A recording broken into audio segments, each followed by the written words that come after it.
In today's video, we are going to show you how to add pCLOUD to File Explorer on Windows so you can access your cloud files just like a normal drive on your computer. This makes uploading, downloading, and organizing files super easy. Let's begin. Now, the first thing that you need to do is download the pCLOUD drive for Windows and follow the on-screen instructions. And of course, wait for it so that the installer will finish downloading. Once you're happy with that, all I have to do is super simple. Click the save button. And download times will vary depending on your internet connection. So you want to make sure that you are connected to a stable internet and do not use a VPN or proxy because that could interfere.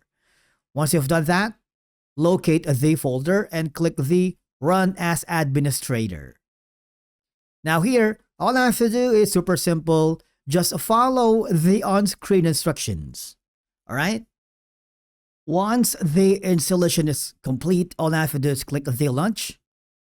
And what will happen is there is a pop-up window that will appear, and all I have to do is super simple. Click the sign in button and log in using your credentials.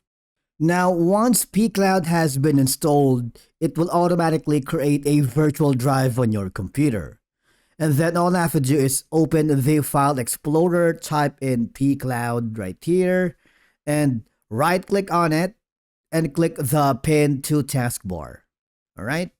So pCLOUD is now added on your taskbar, and if you want to pin to start, you can also do with that. Okay? So basically, that's it for today's video on how to add pCLOUD to File Explorer on your Windows.